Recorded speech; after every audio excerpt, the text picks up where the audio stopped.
ये प्रोग्राम है पूरे हरियाणा पर का जो प्रोग्राम है भिवानी श्रुति चौधरी के आवास पर, लेकिन मंत्री जी यही नहीं मिले। हम अप्रैल के महीने से लगे हुए हैं। 2022 में हमारा आंदोलन हुआ था, उसमें हमारी मांगे पेंडिंग थी, वो मांगे इन्होंने आज तक हमारी लागू नहीं करी। और जो हमारी बहनें इन्होंने टर्मिनेट करी थी आंदोलन के दौरान 975, उनको हमने संघर्ष के बल पर बहाल तो करा लिया, लेकिन इन्होंने जो खट्टर साहब के पीए होते थे उमा शंकर जी, उन्होंने ये कह के समझौता कराया था कि आप आंदोलन स्थगित कर दो, हम आपका एक पैसा दे देंगे, चाहे कोई टर्मिनेट हो, चाहे कोई हड़ताल पे थी, सभी बहनों का हम पैसा वापस देंगे। लेकिन इन्होंने दोगला रुख अपनाते हुए हमारी जो टर्मिनेट बहनें हैं उनका पैसा इन्होंने रोक रखा है। सेंट्रल गवर्नमेंट से पैसा आया हुआ है, लेकिन ये देने का नाम नहीं ले रहे। पता नहीं कहाँ है उस पैसे को खाए बैठे हैं सरकार। हम बार बार लगातार आंदोलन कर रहे हैं, लेकिन ये टस से मस नहीं हो रहे। एक इन्होंने जो FRS का मुद्दा है, इसको लेके हमारी वर्करें काफ़ी परेशान हैं।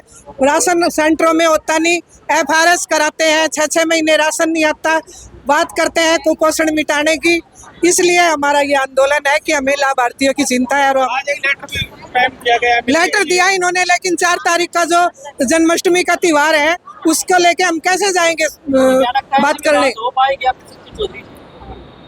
बात नहीं करेगी तो आप दोबारा आए हैं ना, तीसरी बार भी आ जाएंगे हम। क्या रास्ता भूल गए? कोई रास्ता हमारे बिल्कुल पक्का याद हो गया अब तो श्रुति चौधरी का। वैसे में काफी बार तो आप विज्ञापन वगैरह भी दे चुके हैं, लेकिन मामला बड़ा भी अटका हुआ है। ये अगर अब की बार भी हमारी मांग कोई नहीं निकलती ना, सरकार चाहे वो हेडक्वार्टर लेवल की हो, चाहे वो मंत्री लेवल की हो, अगर हमारी मांग नहीं निकलती तो हम 2022 वाला आंदोलन करेंगे।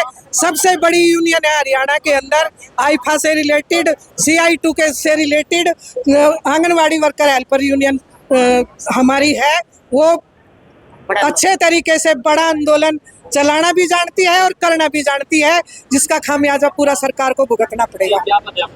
मैं राज्य प्रधान Rupa Rana, anganwadi worker and helper union. मेरा नाम शकुंतला है, मैं आंगनवाड़ी वर्कर हेल्पर यूनियन की स्टेट की वाइस प्रेसिडेंट हूँ। आज जो हरियाणा भर की आंगनवाड़ी वर्कर हेल्पर भिवानी में राज्य मंत्री के आवास पर इकट्ठा हुई है, हमारी नई कोई मांग नहीं है। 2022 से लगातार वर्कर हेल्पर जो आंदोलन में है, कभी जिला स्तर पे, कभी हेडक्वार्टर पे, कभी राज्य मंत्री के आवास पे, कभी मांग पत्र देते हैं, कभी नोटिस देते हैं। लेकिन बड़े दुख की बात है, जो सरकार बेटी बचाओ बेटी पढ़ाओ का नारा देती है, इन बेटियों को नजरअंदाज किया जा रहा है। लगातार केवल और केवल आश्वासन मिलते हैं। 1 साल से ऊपर हो गया, केंद्र सरकार वर्कर को 3000, हेल्पर को 1500 रुपए मानदे देती है। 1 साल से वो नहीं दिया गया। हम अपना कोई नया कुछ नहीं मांग रहे, पुराना ही मांग रहे। आंगनवाड़ी सेंटरों में रजिस्टर नहीं दिए जा रहे, रजिस्टरों का कार्य मांगा जा रहा है। राशन नहीं है, फेस कैप्चर करवाया जा रहा है। ऑनलाइन का पैसा नहीं है, ऑनलाइन काम करवाया जा रहा है। वर्दी का पैसा नहीं है, वर्दी डलवाई जा रही है जबरदस्ती। हम ये कह रहे हैं, ये महकमा चल किसके लिए रहा है और किसके भरोसे चल रहा है? आंगनवाड़ी वर्कर अपने दम से सब कुछ कर रही है, फिर जिस कार्य के लिए वर्कर हेल्पर को भर्ती किया गया था वो कार्य सब पीछे छूट गए हैं। कभी BLO की ड्यूटी, कभी जनगणना की ड्यूटी, कभी SIR में ड्यूटी, तो तमाम तरह की जो बगार है वो वर्करों से करवाई जाती है। हम ये मांग करने आए हैं कि हमारी जो पुरानी मांग है, जो मानी हुई मांग है सरकार द्वारा, उनको लागू किया जाए। और अगर लागू नहीं किया जाता तो आने वाले टाइम में आंदोलन तेज होगा और इस आंदोलन का सामना बीजेपी सरकार को भी और अधिकारियों को भी करना पड़ेगा।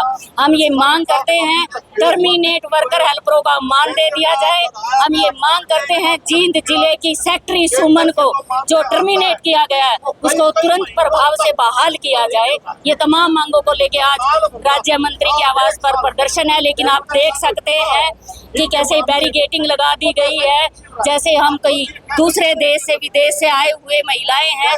हमें बड़ा दुख होता है कि जब भी कोई बातचीत के लिए आते हैं तो ऐसे बैरिकेडिंग करके रस्से लगा दिए जाते हैं।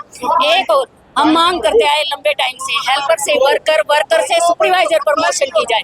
108 पद सुपरवाइजर के बिल्कुल वादा किया था सरकार ने, वर्कर से प्रमोशन की जाएगी, लेकिन अभी दूसरे विभागों से डेपुटेशन पे 108 सुपरवाइजर को भर्ती किया जा रहा है। हम इसका विरोध करते हैं और ये कतई नहीं होने देंगे।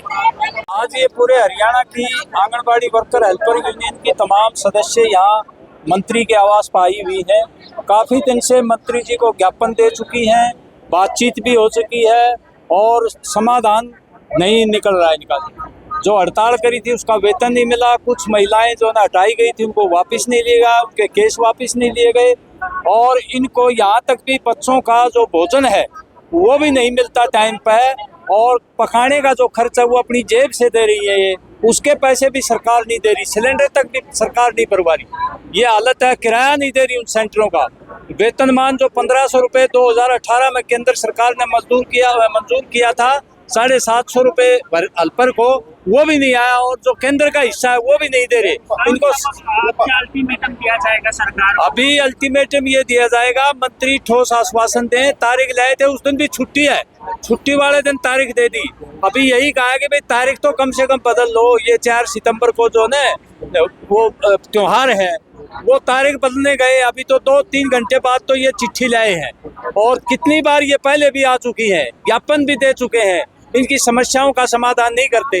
मंत्री जी अभी पुवानी खेड़ा में थी, पूरे हरियाणा की महिला आई हुई है, कोई संवेदना नहीं है। भाई 10 मिनट निकाल के वो अपने आवास पे तो आएंगी, जब जिले में आई है तो आवास से होकर तो जाएंगी, लेकिन 10 मिनट के लिए उनके पास इनके लिए समय नहीं है।